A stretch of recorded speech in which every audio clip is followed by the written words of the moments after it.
So what are the challenges before the Dalit movement?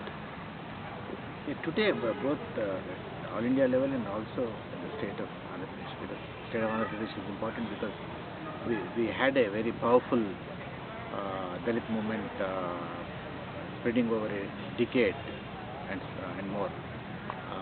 So the experience of the Dalit movement and mobilization clearly point to three problems. One is that Dalit movement could not adequately address the issue of internal differences among the Dalits, specifically the issue of disparity and differences, inequalities between the Malas and Madigas. That's one issue which the movement should have addressed, which it has not. Now I think we need to learn lessons and then we have to address it, because if we do not address and if there is this growing gap between these two communities, then it would invariably be beneficial to the dominant caste and the dominant caste party.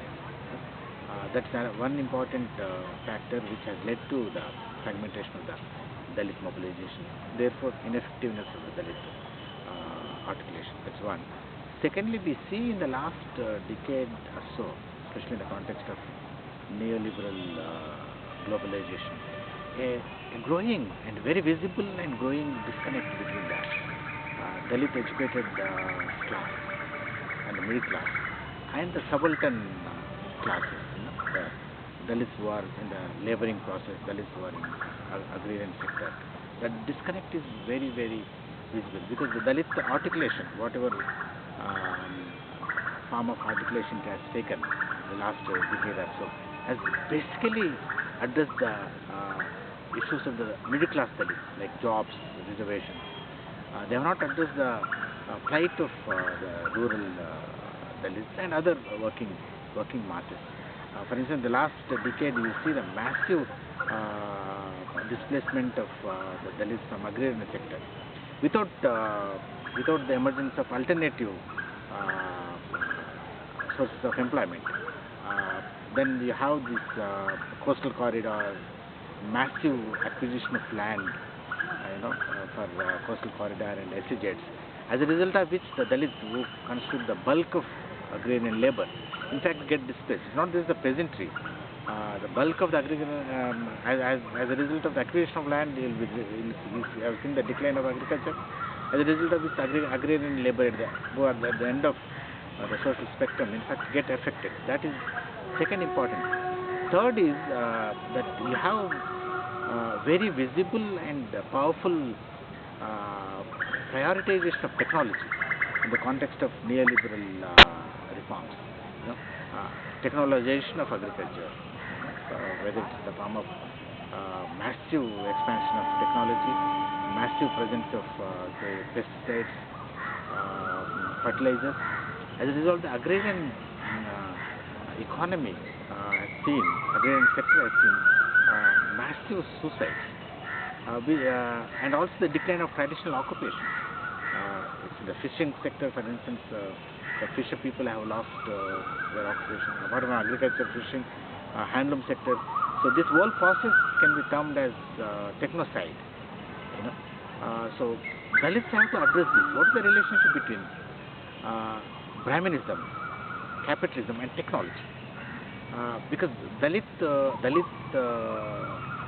ideology, Ambedkarism, is the only ideology, only philosophy which is sensitive to the nature of Brahminism and the relation with capitalism. But the Dalit movement in the post-Ambedkar period, which has increasingly seen this challenge of capitalism getting increasingly the form of technologization, that relationship is not properly critiqued. I think Dalit movement, in fact, has that responsibility because of the fact that Dalit movement owns Ambedkarism. So the relationship between the dominant ideology, dominant caste ideology, which broadly can be considered, though championed by the Shudra upper caste, Shudra peasant upper caste, the Brahminical ideology, capitalism, and technology. So it affects almost every section of the working people. The peasantry get affected, the handloom weavers get affected, fisher people get affected, As a result of the decline of agriculture, the Dalit community also gets affected. So therefore, these are the challenges. The internal fragmentation because of failure to articulate the internal differences. One. Secondly, because of the massive liberalization process. Okay, the decline of rural India, the decline of agriculture, which is beautifully captured by Goriti Venkana, the Telugu poet. Palle Kannuru Pettindi, the village is crying, and very depicts the decline of the rich rural life. Thirdly, the relationship between Brahmanism, capitalism and technology, leading to the technocide, which is not just physical death of the farmers, it's also death of the entire social life in which Dalit is integral part. It's not that there are no problems, the problems can be articulated, but that doesn't mean that the village should disappear.